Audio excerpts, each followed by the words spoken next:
Hello दोस्तों, हर्षुल कहानियाँ channel पर आपका स्वागत है। आज मेरी कहानी है पति पत्नी का झगड़ा। संयुक्त परिवार के एक पति पत्नी में काफ़ी बड़ा झगड़ा हुआ।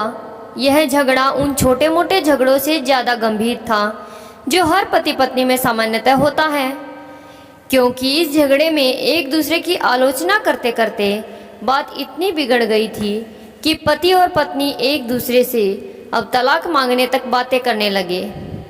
संयुक्त परिवार के बाकी के सभी लोग बहुत परेशान हो गए और वह सब किसी तरह इन दोनों को समझाकर इस झगड़े का अंत करना चाहते थे। जब सभी के प्रयास काम नहीं आए तो वे लोग पति पत्नी के इस जोड़े को घर के सबसे बुजुर्ग सदस्य यानी दादाजी के पास लेकर गए।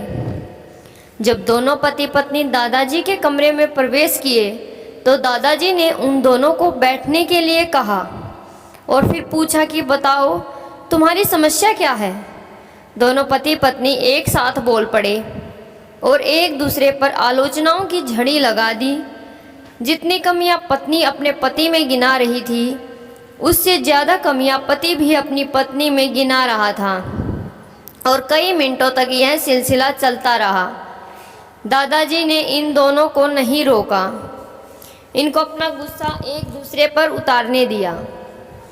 आखिर में जब दोनों एक दूसरे की बुराइयां करके थक गए और शांत हो गए, तब दादाजी ने उन दोनों से कहा, अब दोनों एक दूसरे की कुछ अच्छाइयाँ बताओ। जब अच्छाइयाँ बताने का समय आया तब दोनों ही पति और पत्नी एकदम से चुप हो गए। शायद गुस्से में उन्हें कुछ याद नहीं आ रहा था या फिर गुस्से की वजह से ही वह एक दूसरे की अच्छाइयाँ बताना नहीं चाहते थे। दादाजी ने यह बात भी महसूस कर ली। थोड़ी देर तक जब कोई भी नहीं बोला तब दादाजी ने कहा, अच्छा ठीक है, यह लो पेपर और पेन और एक दूसरे की अच्छाइयाँ इसमें लिखो। पति पत्नी दोनों ने ही पेपर और पेन लिया और एक दूसरे से काफ़ी दूर जाकर बैठ गए। थोड़ी देर तक ना पति ने कुछ लिखा ना पत्नी ने। फिर पति ने पेपर में कुछ लिखना शुरू किया।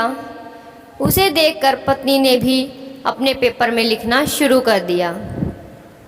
ऐसा लग रहा था जैसे दोनों एक दूसरे से कंपटीशन कर रहे हों। काफ़ी समय तक दोनों ने पेपर में लिखा और जब पेपर लिखावट से भर गया तब दोनों ही अपना अपना पेपर लेकर दादाजी के पास उन्हें देने के लिए गए।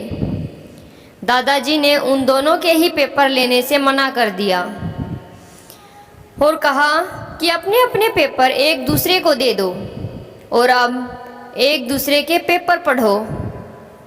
पति ने पत्नी को और पत्नी ने पति को अपना पेपर दे दिया।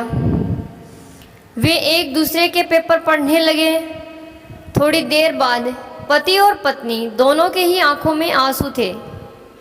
पेपर में अपने बारे में लिखी अच्छाइयाँ पढ़कर पत्नी तो फूट फूट कर रोने लगी।